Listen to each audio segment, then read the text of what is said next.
어떤 군사행동, 충돌이라고 하는 것, 그거를 막아내기 위해서 외교라고 하는 우리의 수단이 얼만큼 정말 절실한 건가를 좀 봤으면 좋겠어요. 그동안에 그냥 외교 이런 말은 굉장히 식상했거든요. 그런 분들 외교적 해법 이런 말을 하는데 요새만큼 외교라는 말이 아름답게 들리는 적이 없어요.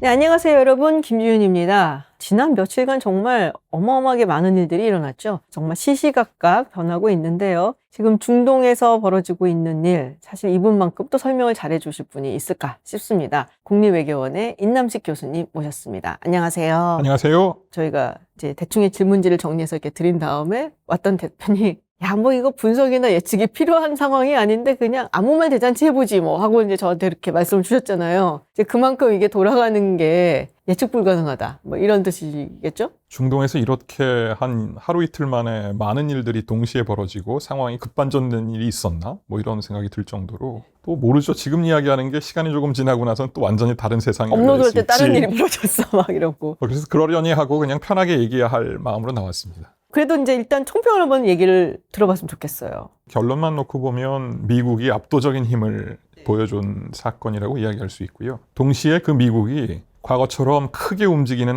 항공모함 같은 그런 행태를 보인 게 아니라 네. 굉장히 전술적, 전략적으로 입장을 바꾸는 태세를 보일 수 있다고 하는 것. 그게 이제 중동을 비롯해서 국제사회에다 준 메시지가 굉장히 큰 것 같아요. 이제 예측 가능한 시대는 지났고 이제는 생존을 위해서 각자의 안보 게임에 이제는 몰두할 수 있는 시대가 왔구나. 그리고 일련의 과정에서 이란은 본토가 이렇게 미국과 이스라엘에게 미사일 공격을 당했다고 하는 건 미증유의 일이거든요. 물론 지금이야 이제 공격을 받았기 때문에 그 분노를 표출하면서 미국과 이스라엘에 대한 보복을 이야기하지만 얼만큼 내구성 있게 견딜지는 아직은 좀 미지수예요. 이스라엘은 특히 네타냐후는 최대 승자죠.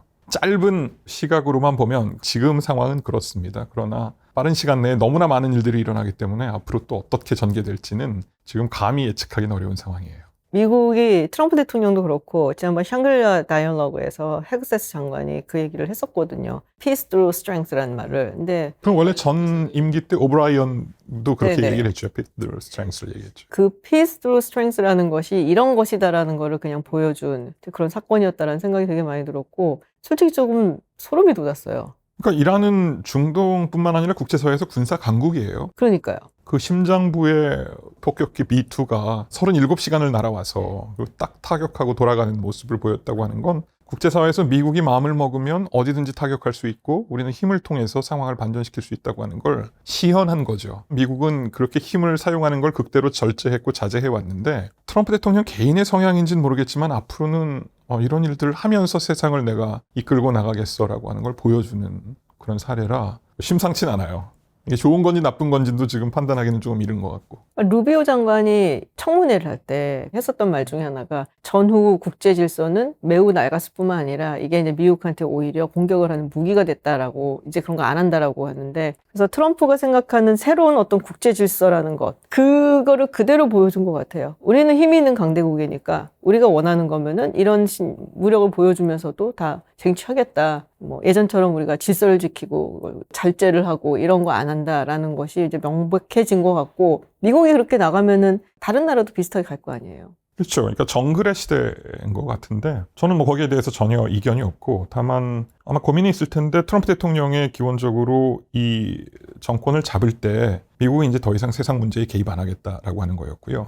거기에는 뭐 군사적 수단이나 여러 가지 일들이 다 포함됐을 텐데 이번에 보여줬던 거는 미국의 국내 지지자들도 사실은 조금 의아했을 부분이 있어요. 그러니까 2003년 이라크 전쟁 그리고 2001년에 시작됐던 아프가니스탄 전쟁의 그 상처, 트라우마가 미국의 지금 대외 정책을 이렇게 바꾼 건데 힘을 보여주는 것에 대해서는 시원할 수 있으나 그러나 미국이 보여주는 힘이라고 하는 것이 과거 네오콘들이 했던 것처럼 이 힘을 투사하고 거기에 직접 머물면서 미국이 원하는 질서를 세워나가던 그런 건 아니잖아요. 그러면 단발성으로 가가지고 필요한 곳에 가서 딱 때리고 돌아오는 이런 hit and run이 얼만큼 미국의 그 제국적 지위를 유지시켜 줄지에 대해서는 아마 자기들도 지금 여러 가지 갑론을박이 있을 거예요.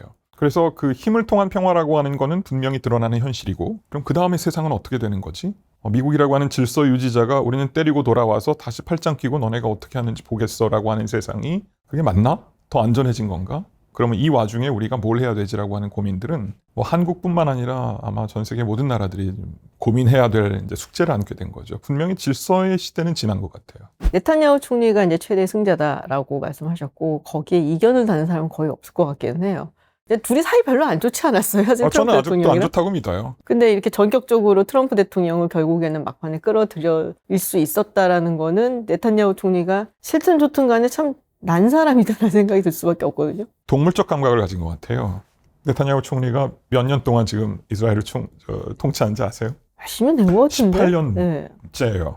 네타냐후 총리는 민주주의 국가 이스라엘에서 2번 실각했다가 다시 돌아온 사람이에요. 그래서 그걸 합산하면 18년인데 그러면 정권 또는 권력을 유지하는 것이 어떻게 해야만 그게 가능한지를 DNA 속에 갖고 있는 사람이고 그리고 무엇보다도 미국을 어떻게 다루는지를 너무 잘 알아요. 트럼프 대통령이 지금 어떤 생각을 하고 있고 이스라엘의 입장이 어떻고 이 과정에서 내가 어떻게 해야만 생존할 수 있는지를 동물적으로 알았던 거죠. 네타냐후 입장에서 트럼프 대통령을 끌어들여서 개인적인 관계도 별로 안 좋은데 이란의 그 핵의 심장부를 전략 폭격기로 때렸다고 하는 이것만으로도 이스라엘 국민들의 입장에서 보기에는 자기들은 생전 처음 보는 정말 엄청난 파워풀한 지도자를 지금 만나고 있는 거죠. 그런 면에서는 네타냐후가 최대의 승리자라고 하는 데 있어서는 전혀 이견이 없어요. 그런데 과연 이게 이스라엘의 국가 이익에 완전히 부합하는가에 대해서는 저는 조금 다른 생각을 해요. 왜요? 안보 면에서는 분명히 이스라엘이 이제 우위에 올라온 건 명백해요. 다만 이 과정에서 네타냐후가 이스라엘 국내 정치를 너무 보수 우파 쪽으로 끌고 갔어요. 근데 이스라엘을 경제적으로 그리고 사회 문화적으로 기술 개발의 R&D 입장에서는 중도와 사실은 진보의 영역에 속하는 사람들의 공이 컸어요. 근데 이 사람들은 네타냐후가 아무리 밖에 안보 위협을 제거했다고 하더라도 이 과정에서 너무 우파 쪽으로 가고 종교 정당과 손잡으면서 자기 정치적 생존을 위한 게임이었다라고 하는 생각을 지금 갖고 있어요. 예를 들어서 초정통파 유대인들이 징병제인데 군대를 가야 되는데 하레디들 그걸 가느냐 못 가느냐가 지금 굉장히 오랜 논쟁이거든요. 근데 이제 네타냐후가 이 연정을 유지해야 되기 때문에 이제 이쪽 편을 자꾸 드는 입장이에요. 그러다 보니까 이스라엘을 건국해서 지금까지 이 나라의 번영을 구가해 왔던 그런 소위 중도에 있는 세속주의 유대인들은 이 나라가 맞나 이렇게 가는 게 그런 생각을 하면서 사실은 많이 이반되고 있어요. 그리고 이중국적자가 많아요. 그렇죠. 이스라엘이 좋아서 과학자들이 들어와가지고 여기서 열심히 하고 뭐 노벨상도 받고 이랬는데 그 사람들 입장에서는 이건 너무 종교국가라는 거예요. 그럼 브레인 드레인이 일어날 수 있다. 일어났다는 거죠. 많은 사람들이 그 얘기해요. 이스라엘이 하마스 때문에 망하지도 않고 헤즈볼라 때문에 망하진 않지만 네타냐후의 이런 스탠스가 계속된다면 이게 망하는 길 아닌가. 그러니까 강력한 힘을 가진 지도자가 안보 면에서는 정말 중요한데 그 안보를 지키기 위해서 국민들을 어떻게 여론을 수렴하고 그걸 통합해 나가면서 국가 안보를 지키느냐. 그리고 그렇게 해서 지켜낸 이스라엘이 정말 내놓을 만한 이스라엘이냐 세계에. 5만 6천 명 넘게 가자에서 죽어간 팔레스타인 사람들의 문제는 어떻게 해결할지도 모르는 상황이거든요. 질문은 던질 부분들이 있는 거죠. 이란은 어쨌든 완벽한 패자잖아요, 지금. 지금은 그런 셈이죠. 그리고 솔직히 전 좀 놀란 게 아까 이란이 그래도 이 지역에서는 상당히 이제 군사 강국이라고 했었는데 맞나? 하는 생각이 좀 들기도 했었거든요. 저렇게 다 뚫리고. 그렇다고 해서 이게 이란의 어떤 뭐 정치권, 특히 우리가 소위 얘기하는 최고 지도자 하메네이가 무너지느냐. 이것까지는 이어지는 것 같아 보이진 않는단 말이에요. 그렇다면은 이란은 과연 어떻게 될 거예요? 무너진다고 보는 사람들은 별로 없는 것 같더라고요. 먼저 그 군사적인 면에서 설명을 좀 해야 될 필요가 있는데 이란과 이스라엘이 접경 국가였으면 어떻게 됐었을 것 같아요? 이스라엘이 칠 수 있었을까? 그거는 좀 힘들 것 같아요. 육군이 이렇게 강해지면. 지상전력은 이스라엘이 감히 필적할 수가 없어요.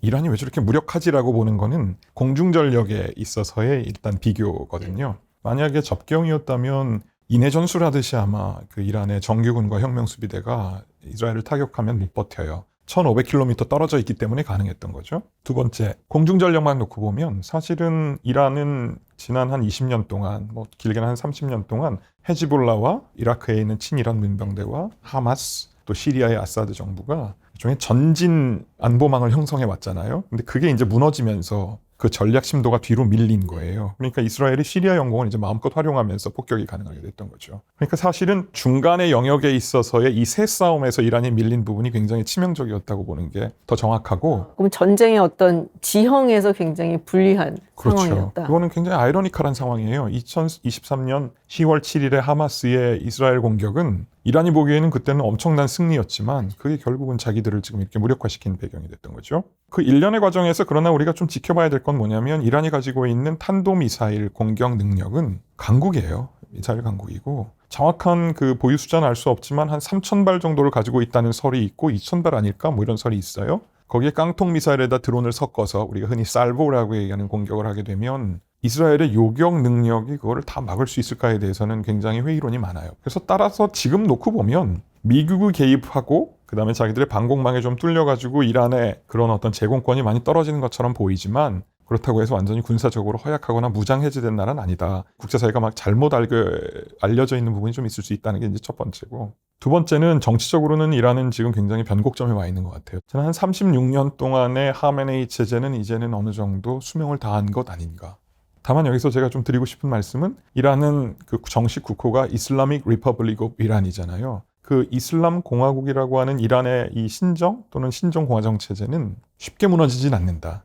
그렇다면 이란은 이런 어떤 정치적인 환경 변화를 어떻게 대응할 건가? 이게 이제 관건인데 조금 시간을 두고 보면 약간 소프트 랜딩할 가능성도 높다고 봐요. 어떻게요? 어쨌든 최고 지도자는 나이가 87세고 그리고 지금 현재 자연적으로 여기서 거리 상태가 돼도 이상하지 않은 나이예요. 그럼 이제 새로운 지도자가 등장할 텐데 갑자기 외신에 어제 그제부터 뜨는 사람이 두 명이에요. 하나는 이제 혁명의 주역이었던 이맘 호메이니의 손자 하산 호메이니가 있고 또 하나는 혁명의 지금 뭐 어쨌든 주역이라고 이야기하는 이 하메네이의 아들인 무스타바가 있는데 두 가문이 지금 번갈아가는 거예요. 이상한 거죠, 그거는. 아니, 자기들이 이렇게 팔레비 왕가를 날리고 신정체제를 만들었을 때는 뭐 세습하면 안 된다는 게 전제였는데 지금 자기들이 뭐 하는 비슷한 게 있는데 현실적으로 근데 그게 뭘 의미하냐면 파워를 남에게 주었다가는 공화국 체제가 무너진다고 하는 어떤 공포가 있는 것 같아요. 이 성직자들 사이에서. 네.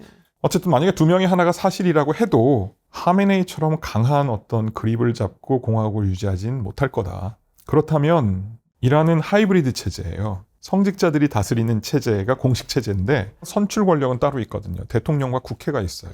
제가 볼 때는 앞으로 하메네이의 권위 또는 유고 상태부터는 성직자들의 목소리는 많이 낮춰질 거고 선출직 권력의 목소리가 올라갈 가능성이 있다. 그러면 이건 밖에서 보기에는 전혀 정치 변동도 아니고 뭐 쿠데타도 아니고 또는 시민혁명도 아닌 상태에서 약간 체제의 성격이 바뀌어가는 것 아니냐. 아, 이게 약간 레짐 트랜스포메이션에 가까운 형태로 지금 전이되는 게 아닌가? 왜? 전체 이란 인구 9,200만 중에 제가 뭐 통계를 명확히 보진 않았지만 절반 이상이 혁명 이후에 태어난 친구들이에요. 그러니까 이 친구들은 다 요새는 뭐 SNS하고 세상 돌아가는 걸 알아요. 그럼 자기 체제 자체를 이렇게 놓고 보면 겉으로 보기엔 멀쩡하고 뭐 괜찮은 것 같은데 왜 성직자들이 너무 목소리가 세지? 우리가 선출한 권력이 있으니 이 권력에게 힘을 실어주는 쪽으로 가자. 이슬람보다는 오히려 공화국 쪽에다 방점을 찍는 쪽으로 변화가 일어나지 않을까? 뇌피셜이지만 희망을 담은 기대입니다. 그래야 사람이 덜 죽어요. 근데 사실 폐지시키는 대통령 당선이 됐을 때, 진보, 혹은 뭐 중도, 뭐 개혁 세력, 이렇게 얘기를 했었지만, 많은 사람들이 어차피 이란은 하메네이가 결정하는 나라다. 수합이다라는 얘기를 했었는데, 이제 우리 교수님 말씀에 따르면 시간이 지나고 혹시 뭐 소프트 랜딩, 연착륙을 하게 된다면, 이런 밸런스에서 이런 밸런스로 바뀔 수 있다라는 말씀이신 제가 기대하는 거잖아요. 부분이기도 해요. 그래서 뭐 이건 제 이야기는 아니고 미국의 이제 이란 학자들이 전망하는데 물론 이것도 약간 희망을 담은 전망인데 지금 하메네이가 물러나면 이념적 결집도는 많이 약화될 거다. 그러면 분명히 성향은 이쪽으로 갈 가능성이 있는데 그때 이제 국제사회가 어떻게 이란을 견인해 나가느냐가 굉장히 중요하다. 이게 이제 미국의 전략가들이 여러 가지로 고민을 하고 있는 거죠. 근데 트럼프의 이번 공격은 그 전략가들이 고민해왔고 지금까지 만들어왔던 어떤 그 빌드업 과정을 무너뜨린 건지 아니면 더 가속화시키는 건지는 잘 모르겠어요. 그건 좀 더 지켜봐야 될 것 같아요. 이번 사건을 위해서 카타르가 굉장히 많이 뜬 느낌을 들거든요. 물론 이제 자기네가 맞은 것도 있긴 하지만 뭔가 중재를 한다든지 협상을 뭐 한다든지 뭐 이런 데에서 존재감이 조금 드러났다고 해야 될까요? 가장 이번에 존재감을 잘 드러낸 게 말씀하신 것처럼 카타르의 따밈 국왕이고요. 그 카타르에 있는 그 알 우다이드 공군 기지에 이제 이란이 미사일 공격을 한 거잖아요. 근데 그거 너무 짜고 한 게 티가 나는 게 거기가 제일 지금 방어책이 잘 돼 있는 데잖아요. 제일 잘 돼 있고 뭐 그다음에 주변에 아무 그 민간인 주둔 지역, 거주 지역도 없는 곳이고 그러니까 때리긴 좋았는데 상징성은 커요. 페르시안 걸프를 날아오는 미사일이잖아요. 그리고 이제 걸프 왕국의 한 나라를 지금 어쨌든 때린 거니까 야 이거는 큰 전쟁하자는 거네 이런 거였지만 전혀 아니었고 트럼프 대통령은 자기 이제 SNS에다가 이란 고맙다 약하게 때려줘서 고맙고 미리 알려줘서 고맙다 뭐 이렇게 할 정도였잖아요. 확인된 건 없지만 중동에 있는 현지에 있는 대부분의 분위기는 뭐냐면 타밈 국왕이 이란과 미리 교신했고 네네. 이란이 야 우리가 지금 미국의 직접 우리 본토가 미국에 의해서 공습을 당했는데 그래도 뭔가라도 해야 우리 국민들에게 뭔가 위무를 해주는데 가장 현실적인 거는 중동에 있는 그 미군 시설이나 이런 데를 때리는 거지만 인명피해는 없게 하는 이제 그 선이잖아요.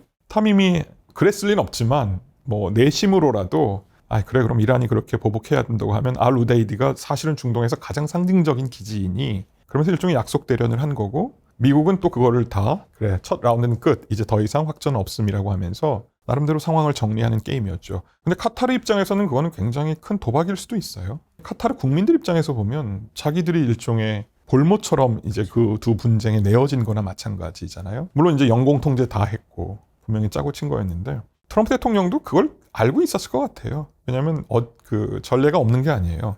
술레이마니 때 2020년 1월 3일에 가셈 솔레이마니가 바그다드에서 죽었잖아요. 그때 이란은 그 혁명수비대 그 장군이 죽었기 때문에 보복을 안 할 수 네네. 없으니까 이라크에 있는 미 공군 기지를 때렸단 말이에요. 네. 그때 미사일 22발을 쐈어요. 근데 한 명도 안 다쳤어요. 다치긴 했다. 죽은 죽지는 사람은 않았죠. 없어요. 네. 그러니까 그때도 트럼프 대통령이 굉장히 그거를 이제 상찬하면서 끝났었단 말이에요. 그러니까 이번에도 비슷한 일이 벌어졌는데 이번에는 카타르, 걸프 왕국이 그거를 자임했다고 하는 점에서 카타르는 제가 보기에 워싱턴에 대해서 레버리지를 하나 얻었어요. 또 하나 카타르가 언제 트럼프 대통령과 협조를 했었냐면 트럼프 대통령 1기 임기 때 트럼프 대통령이 탈레반과 평화협상을 해요. 아, 그때 카타르에서 도하에서 했고 네네. 도하가 그 모든 걸 중재를 했거든요. 그러니까 트럼프 입장에서는 그래 모함마드 빈 살만이 제일 가까운 내 아우 같은 친구지만 카타르의 타밈도 굉장히 활용 가치가 높고 거기 이제 도하에 미 중부군 현지 작전사령부가 있고 그리고 그 우데이드 공군기지가 있으니까 앞으로 카타르도 거의 빈 살만 수준으로 좀 올라오는. 미국과 협력이 높아질 가능성이 있고 지난번 트럼프 대통령 중동 순방 때 네. 카타르가 1조 2천억 달러 투자 약속했어요. 빈살만 약간 우리 경합? 뭐. 조금 약간 신경이 경쟁? 쓰이겠는데요, 네. 지금? 근데 제가 되게 흥미롭다고 느낀 거는 사실 이제 외교 안보 분야가 이제 안보가 들어가다 보니까 특히 미국 같은 경우에는 약간 초당적인 부분이 있잖아요. 조금 보수 성향을 보인단 말이에요. 대체로 이제 왜 오른쪽에 가 있는 경우가 많아서 그런지 모르겠지만 잘했다라는 의견들이 꽤 많았어요. 미국 내에서? 네. 미국 내에 이제 이쪽 관련된 걸 하는 학자라든지 전문가라든지 이런 사람들이 내가 그거 진작에 때리자 그랬지. 막 이런 얘기를 하는 사람도 있고. 그래서 물론 이 다음이 더 걱정이다라고 얘기를 하는 사람도 있지만 대체적인 분위기가 굉장히 성공적인 작전이었다. 진작했어야 되는 거였다. 뭐 이런 식의 의견이 많았거든요.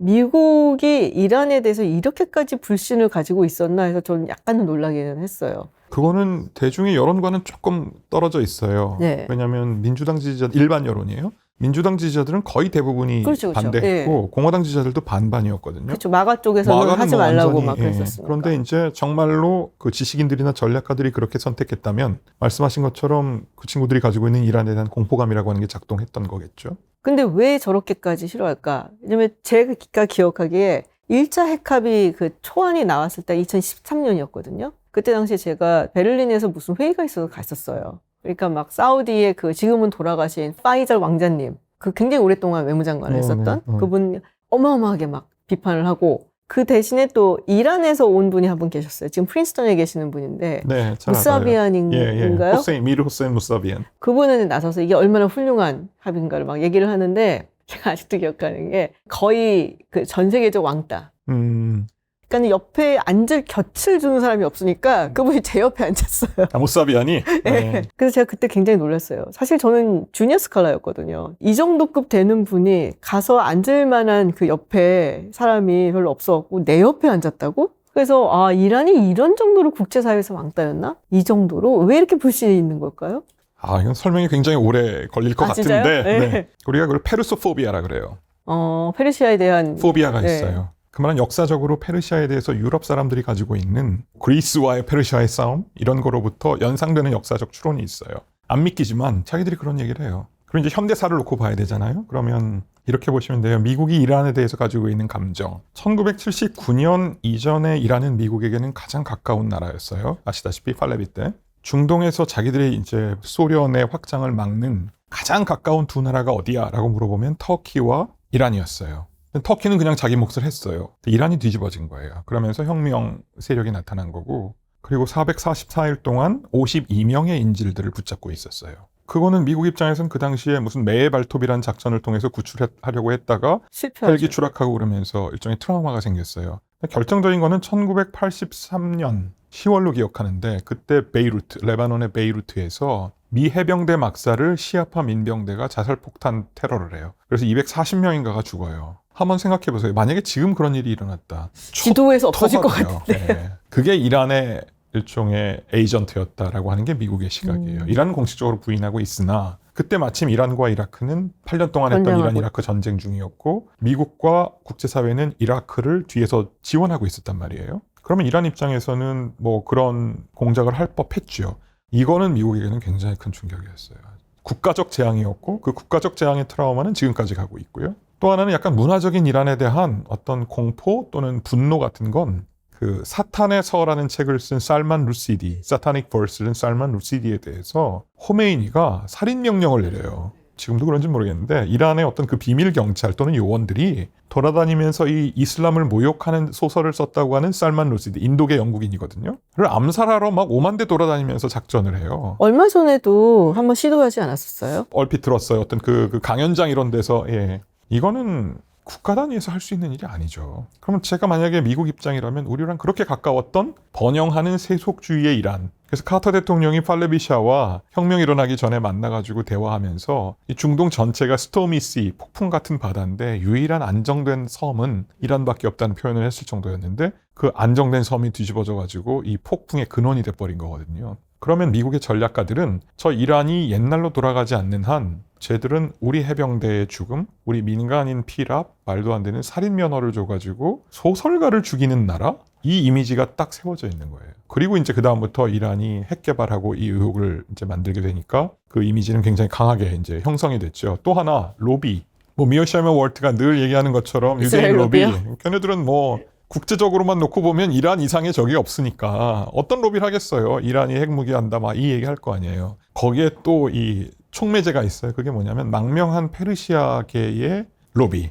그러니까 이란 과거 팔레비 왕 때 그 이전에 기득권을 누리던 귀족이라든지 중산층 이상의 자본가들은 혁명이 일어나면서 다 망명해요. 유럽으로도 가고 미국으로도 갔는데 특히 워싱턴에서 잘 안 알려져서 그렇지 과거 이란을 복원하기를 원하는 구체제 소위 페르시안들의 로비도 유대인의 로비랑 화학적 결합이 있어서 워싱턴에 우리가 흔히 이야기하는 이스태블리시먼트들은 이란에 대해서는 근데 저는 사실 이번 일을 이렇게 쭉 보면서 사실 관세 때도 그렇게 생각은 했지만 우리가 트럼프 대통령의 말이라든지 트럼프 대통령의 행동이라든지 이런 것들을 너무 우습게 보는 게 아닌가. 그러니까 물론 이제 레토릭이 워낙에 세고 조금 말도 안 되는 것 같은 얘기도 많고 하긴 한데 사실 트럼프 대통령이 이란과의 핵 협상을 계속 끌어왔었단 말이에요. 그렇죠. 아까도 말씀하셨지만은 예. 3월 7일인가 서한을 보내고 4월 12일에 처음으로 시작을 해서 5차례까지 끝냈고 이제 이란 입장에서는 미국 측의 제안이 말도 안 된다라고 할 수가 있겠지만 어쨌든 트럼프 대통령은 60일이라는 기간을 준다라고 얘기를 했었고요. 그리고 그 60일 딱 끝나자마자 이스라엘이 들어간 거고요. 그렇죠. 그리고 이 벙커버스트 들어가기 전에 튀르키예에서 에르도안 대통령 중재를 해서 만나자는 얘기도 했었는데 그거를 하메네이가 거절을 한 거잖아요. 그래서 이런 이제 모든 걸 이렇게 좀 보면은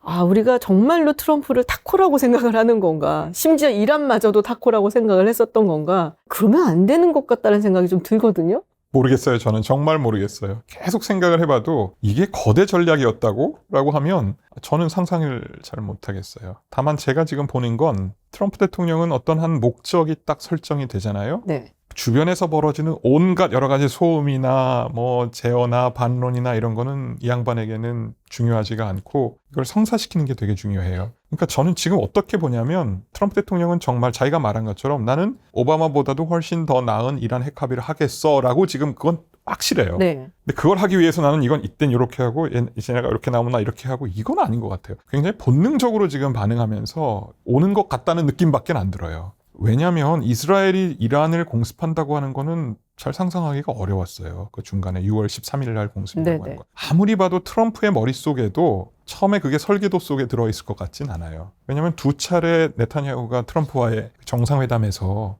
처음에 얘기했을 때도 가서 이란 포로도 때립시다라고 얘기했고 두 번째도 그랬거든요. 근데 첫 번째는 갑자기 뜬금없이 가자 우리가 갖겠다고 얘기하고 개발해서 리비에라 만들겠다고 얘기했고 두 번째는 무슨 소리 내일부터 우리는 핵협상해 이랬거든요. 이거를 다 서로 그러면 막 짜고 치는 고스톱처럼 연기했다고 보기에는 전 좀 어렵고, 일련의 과정에서 저는 그 상황에 따라서 트럼프는 동물적 감각과 직관으로 이스라엘이 지금 이란을 치겠다고?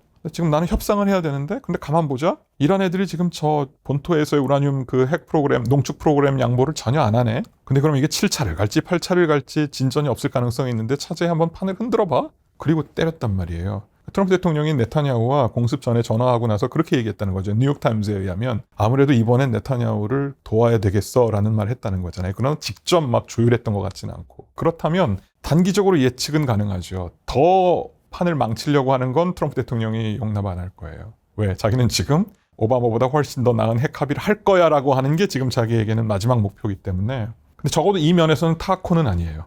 그 말씀이 맞다고 생각이 드는 게 목표가 정해지면은 가잖아요. 근데 약간 이제 말이 조금 험하고 세다 보니까 사실 우리 언론이라든지 그래서 과도하게 무시한다? 네, 과도하게 무시한다는 생각이 좀 들거든요. 아이, 저 양반 또 이상한 소리예요. 막 약간 이런 식으로 귀담아 듣지 않는다라는 생각을 좀 하게 되는 거예요. 저를 지금 자책하게 하시네요. 네, 아니, 그런 게 아니고, 네. 저는 막 이렇게 그 SNS에 트루스소셜 올라올 때마다 이 양반 좀 그만하시지 막 이런 생각이 들 때가 많아요. 뭐 그런 생각은 들 수가 있는데 그걸 진지하게 받아들이지 않는다라는 그렇죠. 거죠. 네. 조금 이 트럼프라는 사람이 설정해놓은 목표라든지 하겠다고 얘기를 한 거라든지 이런 것에 대해서는 좀 진지하게 생각을 할 때 되지 그거는 않을까. 맞아요. 그건 네. 맞아요. 그럼에도 불구하고 뭐 데이 원, 그러니까 나 첫날부터 가자는 휴전될 거고 우크라이나도 끝날 거라는 말 자체 그렇죠. 그러니까 너무 컸어요, 그 효과가. 그러니까 저 양반이 지금 막 하는 말이 얼만큼 설계된 전략이 있는 거고, 그리고 저걸 위해서 얼마나 많은 주변의 스태프들이나 자원들이 체계적으로 동원되고 있지라고 하는 데서 자꾸 의문이 들게 하는 거라는 거예요. 이제 그 맥락에서 지금 1년에 벌어지는 이란에 대한 공습을 보니까 처음엔 저도 그렇게 생각을 했는데 지금은 잘 모르겠어요. 앞으로 이제 이란이 어떻게 반응하고 나오느냐인데 이란은 핵협상에 나오지 않을 수 없을 거예요. 그렇게 보이죠. 예. 네. 그래서 그 말씀하시니까 저 같이 가셨잖아요. 그 회의 때. 워싱턴에. DC, 워싱턴 DC에서. 거기서 우리 차라마우스를 위해서 누가 했다는 말은 못하지만 진짜 인상 깊었던 말이 그거거든요. 트럼프는 tactically unpredictable 하지만 그렇죠. 예. strategically predictable 맞아요. 하다. 그 말이 저는 되게 와닿았었어요. 근데 그 말이 맞구나라는 생각을 최근 들어서 더 하게 됐는데 그러면 이란이 어차피 핵협상에 나올 수밖에 없는 상황이 된 거잖아요. 지금 그래요. 이거는 절대 용납할 수 없어라고 이란이 이제 지금까지 고수를 해왔었던 것도 지금 풀어놔야 되는 상황이 아닌가 싶은데 그게 어떤 부분이고 또 그게 무엇을 의미하는 건가요? 간략히 정리를 하면 이란이 원하는 건 2015년 7월에 JCPOA 포괄적 공동행동계획이라고 하는 이란 핵합의로 돌아가는 거예요. 그대로. 미국은 리비아식 모델로 가자는 거예요. 리비아 영토 내에 이 핵과 관련된 어떤 형태의 움직임도 없어야 된다. 3.60%도 허용하지 않겠다. 예, 농축이라고 하는 행동을 해서는 안 된다는 거예요. 두 개가 간극이 꽤 커요. 그래서 저는 이렇게 보면서 저게 어떻게 좁혀지지? 라고 생각을 했는데 처음에 사실 기억하시겠지만 스티브 위트코프 특사가 협상을 준비할 때 이 3.67% 농축 정도는 허용할 수 있는 것처럼 네, 맞아요. 보냈어요. 네. 시간이 갈수록 협상선을 더 전진을 시켜요. 더 압박 수위를 높이는 거거든요. 그러니까 제가 보기에는 트럼프 대통령은 이 협상과 관련해서는 뭐가 됐든지 2015년 딜보다는 더 나은 걸 갖고 오면 그래. 훨씬 더 나은 딜을 했고 이란은 이제 더 이상 핵무기 안 간다는 선언을 했으니 그럼 우리 같이 갈 거야 라면서 이제 자기 업적을 드러내고 싶어 했던 거잖아요. 근데 바뀌어요, 조건이. 그리고 나중에 트럼프 대통령도 그걸 직접 이 얘기를 해요. 그걸 보면 이게 트럼프 대통령 뒤에서 누군가 굉장히 강하게 누군가를 좀 푸시하고 있구나 하는 느낌이 와요. 그것과는 별개로 지금 현재 가장 핵심적인 이슈는 이란 영토 내에 3.67%의 저농축 우라늄은 이란이 갖고 있겠다는 거예요. 처음에 JCPOA에 했던 것처럼 200kg 정도의 저농축 우라늄을 갖고 있겠다. 그것이 평화적 핵 이용을 위한 자기들의 연구 개발이자 과학적 목표, 또 의학적 목표에 부합하는 거다. 이건 NPT 위반이 아니다라는 게 이란 측 주장인 거고 미국은 그건 절대 안 된다는 그게 지금 충돌하고 있는 거죠. 그래서 저거를 3.67%를 어떻게 해야 되는 건지 아직은 잘 모르겠어요. 오만 쪽에서 만든 오만 외교부 장관의 뭐 묘안이 있다곤 해요. 중재안이 있다곤 하는데 뭐 그게 안 나오고 있으니까 저도 잘 모르겠는데 근데 이란에게는 죄송한 얘기예요. 저 개인적으로. 저도 뭐 이란 되게 좋아하고 이란 국민들에 대한 그 애정이 있는 사람이지만 이란은 공식적으로 핵무기 안 갖겠다고 했어요. 그건 호메이니의 유지예요. 그리고 호메이니의 그 유지는 어디서 나왔냐면 이란 이라크 8년 전쟁 때 네네. 이라크 사담 후세인이 화학무기를 썼어요. 맞아요. 그러니까 그때 이란의 장군들이 전쟁 중에 우리도 WMD 만듭시다. 우리 기술이면 얼마든지 금방 만듭니다라고 했을 때 호메이니가 제복을 입지 않은 민간인들에 대한 대량 살상 무기는 알라의 뜻에 어긋난다는 유지를 내렸단 말이에요. 그리고 하메네이가 그걸 반복했어요. 그러니까 사실 이란 국민들이 전가의 보도처럼 내세우는 게 뭐냐면 너네가 자꾸 우리한테 핵 의혹을 이야기하는데 우린 못 만든다. 그게 호메이니의 유지이자 교시다. 그러면 어쨌든 적어도 액면 그대로 믿는다면 이란은 핵무기를 가지지 않겠다고 자기들이 그냥 계속 얘기하고 왜 안 믿어주냐는 거잖아요. 그럼 저는 농축 안 해도 되는 거 아니야? 이런 생각이 드는 거예요. 우리도 농축 안 하잖아요. 대한민국도. 그렇죠.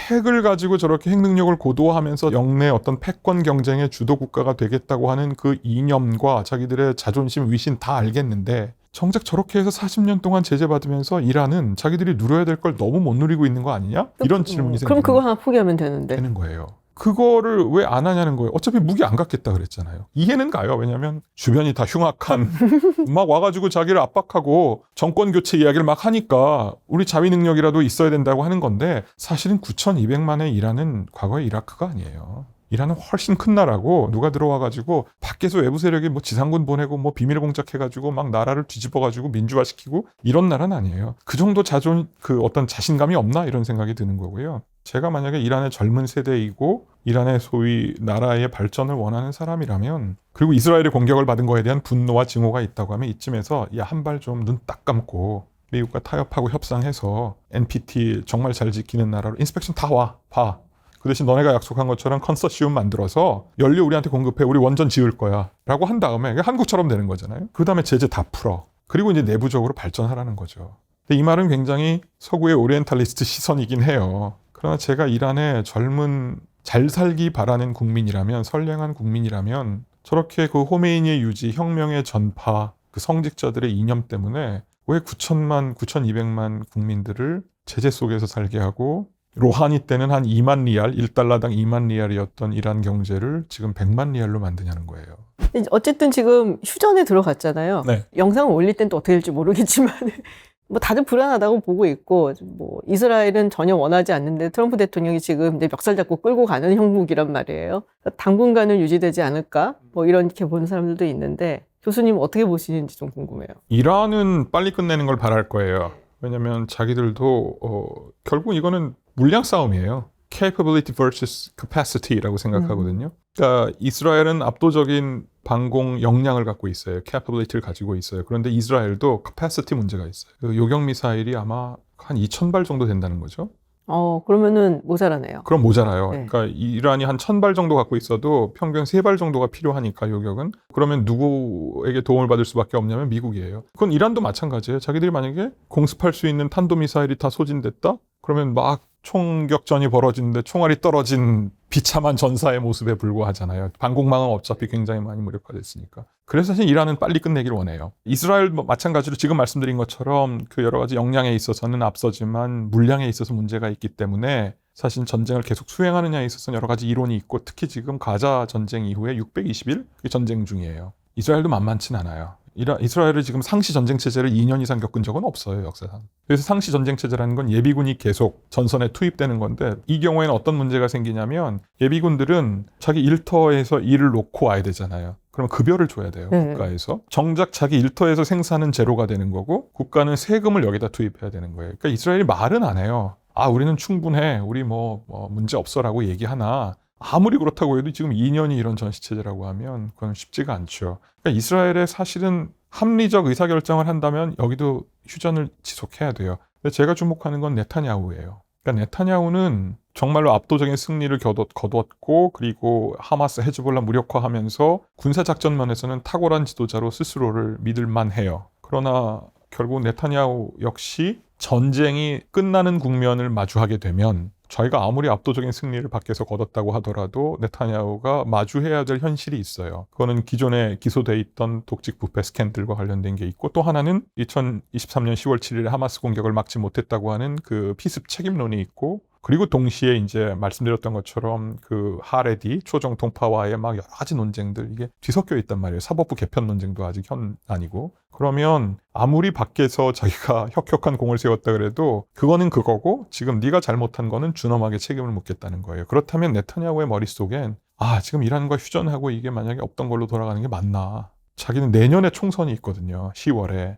이 상황을 끌고 가고 싶어 할 것 같아요. 내년 10월까지요? 예. 물론 이제 지금 지지도가 높아져서 지금 해산해버리고 하면 되는데 아직은 뭐 어떻게 할지는 모르겠어요. 근데 네타냐후가 어쩌면 변수가 제일 클 것 같긴 해요. 이제 그런 차원에서 이스라엘과 이란에 대해서 트럼프 대통령은 지금 둘 다 레버리지를 딱 들고 협상을 이끌어 나가려고 하고 네타냐후가 이제 여기서 또 자기의 그 감각을 발휘해서 어떻게 상황을 자기의 정치적 생명에게 유리한 방향으로 끌어갈지가 이제 앞으로 관전 포인트겠죠. 그 초반에 얘기를 했지만 국제 질서라는 것이 완전히 달라졌다. 혹은 국제 질서가 없어졌다라는 얘기들도 이제 많이 하거든요. 이게 뭐 사실 해체되기 시작한 것은 뭐 제 생각에는 이미 2010년대 중반부터 이제 해체되기 좀 시작을 한 것 같고, 그리고 이거를 만들었었던 미국이 사실은 해체를 주도적으로 이끌고 간다는 생각도 들어요. 그럼 트럼프가 생각하는 어떤 이상적인 국제 사회의 모습은 어떤 거냐? 뭐 어떤 사람들은 그냥 아무것도 없다. 뭐 우리가 얘기했던 단극 체제, 양극 체제 이런 거 그냥 극이라는 것이 없다. 뭐 이안 브레머 같은 사람이 얘기하는 거고, 아니면은 정말 춘추 전국 시대처럼 다극 체제 시대다라고 얘기를 하는 사람들도 있는데, 저는 얼마 전에 읽은 그 아티클에 되게 흥미로웠던 게 그거였거든요. 트럼프는 사실은 강대국이 끌고 가는 걸 굉장히 좋아한다. 물론 그 강대국 중에 강대국은 이제 미국이지만 당연히 러시아라든지 중국이라든지 이런 강대국들이 힘을 발휘해서 끌고 가는 강대국 중심의 어떤 국제 질서를 좋아한다. 특히 중국 같은 경우는 우리가 꼭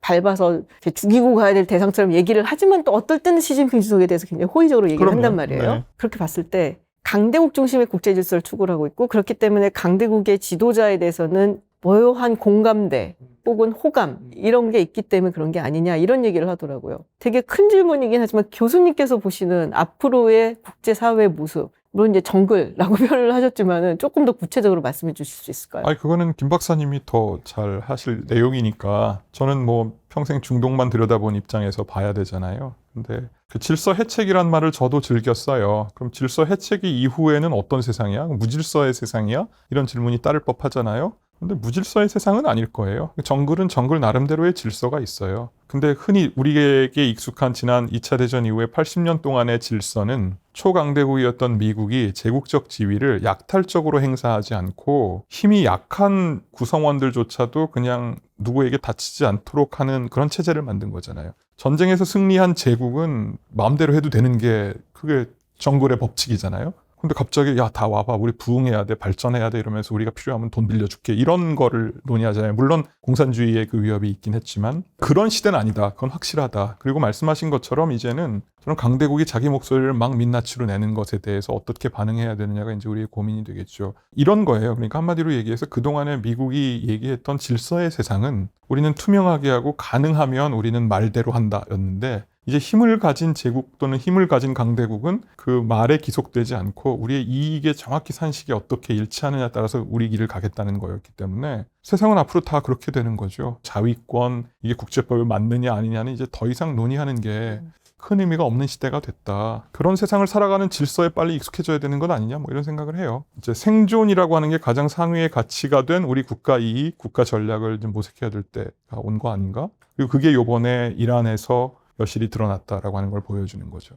한 가지 이제 사족을 더 하자면, 이란의 하메네이 또는 이스라엘 네타냐후, 트럼프 굉장히 독특한 지도자들이거든요. 그래서 요새 이렇게 가만히 보면 중동 사람들은 이렇게 생각할 것 같아요. 야, 그래도 왕정이 좀 난 것 같다. 그러니까 무함마드 빈 살만이나 타밈이나 좀 훌륭해 보인다는 거예요.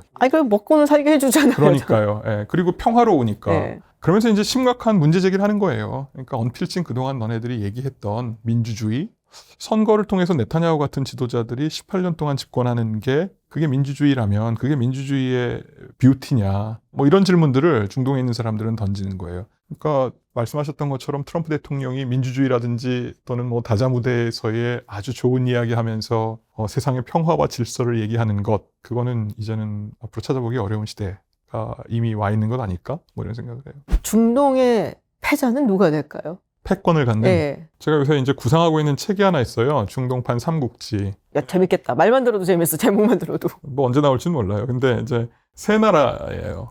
사우디아라비아, 네. 이란, 그리고 튀르키예. 그리고 이 삼국지에 약간 리베로처럼 왔다 갔다 하면서 판을 자기로 끌고 가려고 하는 나라가 하나 있어요. 그게 어딜까요? 이스라엘. 이스라엘. 그러니까 저는 3+1으로 봐요. 어. 그런데 재밌어요. 이 세 나라가 굉장히 재밌는 게 세 나라가 공히 자기들이 이슬람의 주도국이라고 얘기해요. 근데 체제는 다 달라요. 그러네요. 튀르키예는 세속주의 공화정인데 에르도안은 우린 그래도 이슬람이야. 그러니까 이슬람이 가장 잘 발현되는 건 이 모델이야라고 주장을 해요. 소프트 파워죠. 사우디아라비아 무함마드 빈 살만은 절대 왕정인데 이슬람의 수호자를 자임해요. 이란은 혁명 공화정으로서의 이슬람이에요. 그러니까 이슬람이라고 하는 가치를 놓고 세 나라가 지금 체제를 가지고 승부를 걸고 있었고 그거의 첫 번째 승자는 전 이란이었는데 이게 2023년 10월 7일에 하마스의 공격으로 인해서 완전히 반전돼서 가라앉고 있다고 봐요. 그리고 가장 바람직한 거는 저는 튀르키예가 조금 더 올라와 줘야 된다고 생각을 하는데 역시 오리엔탈리스트의 시각이에요. 그러나 에르도안은 제가 보기엔 아닌 것 같아요. 왜? 2002년부터 한 2007년까지는 정말 잘했던 것 같아요. 그때는 공존이 가능한 이슬람, 그 약간 동도서기류. 네네. 그러니까 이슬람의 정신을 가지고 서양의 과학기술을 받아들여서 세상을 더 이롭게 하겠다라고 하는 게 그 에르도안 초기였는데 권력이라는 게 무서운 것 같아요. 그래서 이제 독재로 가면서 왜곡되는 부분이 있고 그동안 사우디가 가장 중세적이고 너무 뭐 여성들 운전도 못하고 이랬는데 사막에서 놀던 애들이 뭐 약간 이런 게 있었잖아요. 그런데 사우디가 서서히 올라왔어요.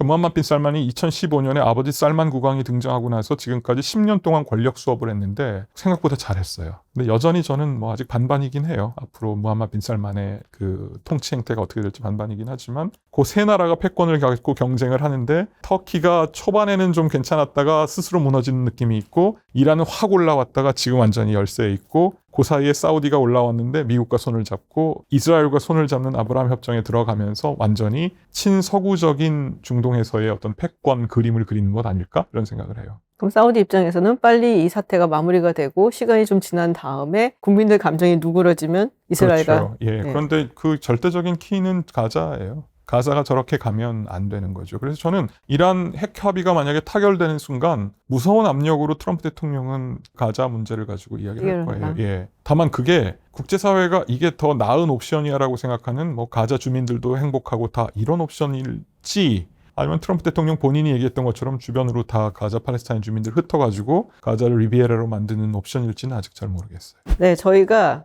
1시간 반을 얘기를 했어요. 아, 네. 1시간 40분 길게 얘기했어요. 한 건가요, 그러면? 길게 한 거죠. 예. 네. 근데 어려워요, 너무. 지금 뭐 어떻게 돌아가는지 잘 모르겠어서. 다들 어려워하고 있는 것 같아요, 보면은. 네. 그래서 지금 중동에서 벌어지고 있는 일, 이것이 과연 어느 정도 급의 변화를 가지고 올 것인가. 아무도 사실은 알 수가 없지만 어쨌든 예전하고는 굉장히 다르다. 그리고 넓게 보면 사실은 세계 자체가 그렇게 달라졌다라고 생각이 들거든요. 하나만 얘기할게요. 네. 저희가 지금 막 보면서 B2 날아다니고 이스라엘 뭐 F-16I 막 날아가가지고 때리고 이게 막 지도해놨다고 포르도 막 벙커버스터 이러잖아요. 영어로 얘기하면 팬시하잖아요. 막 밀떡들한테는 막 엄청난 일들이 지금 막 난리 난것 보여지는 같아요. 거잖아요. 그리고 막 전략을 하는 사람들은 그래 지금 막 어떻게 되고 있어. 저도 뭐 그 얘기를 계속 하지만 지난 12일 동안 이것 때문에 죽은 이란 사람들이 한 250명이 되고 이스라엘 사람들이 한 30명 가까이가 죽었단 말이에요. 지금 우리가 막 보면서 우리는 전략을 얘기하고 제3자에서 막 이런 걸 보면서 말을 하는 게 그냥 되게 흥미로울 수도 있고 어떻게 될 건가 우리는 이제 사유를 가지고 고민을 하는데 현장에서 살아가는 사람들한테는 이거는 사느냐 죽느냐의 문제인 거예요. 그 절박함이 작년 7월에 제가 가자의 그 엔벨로프라 그래서 가자 외곽에 가가지고 보고 있었는데 그때 이스라엘의 이제 외교부에서 나와서 저희를 지원해줬던 그 외교관들이 아침마다 얘기했던 게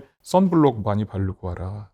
그때가 7월이니까 얼마나 네네. 자외선이 많았겠어요. 그런데 가서 가자에서 이렇게 보니까 막 굉음이 울리면서 이제 폭탄이 떨어지더라고요. 가자 지구 안에 있는 220만, 30만은 하마스라고 하는 지도자를 잘못 만난 죄밖에 없어요. 그리고 팔레스티니안으로 태어나서 거기서 살게 됐다고 하는 운명밖에 없는데 지금 벌써 1년 반 넘게 굉장히 어려운 삶을 지속하고 있을 때 그때 그 저를 옆에서 코디네이터 해줬던 분이 교수님 선블록 한 번 더 바르시죠. 물도 좀 드시죠. 이러는 거예요. 한 3, 4km 떨어져 있는데 저쪽에서는 지금 하늘에서 떨어지는 폭탄을 두려워하고 있는데 저는 자외선을 걱정하면서 이걸 바르고 있었어요. 한반도에서 만약에 비슷한 상황에 비극적 상황이 그래서는 안 되지만 만에 하나 한반도에서 안보 위기가 발생해서 절대 그래서는 안 되겠지만 남북 간의 교전이 계속 지속되고 외국의 전문가들이 와가지고 그거를 동해나 서해에 있는 함상에서 바라보면서 선블록 바르면서 이게 좀 이런 문제가 있구나. 평양은 이렇고 북경은 이렇구나 하는 상황이 그냥 이렇게 자꾸 떠오르더라고요.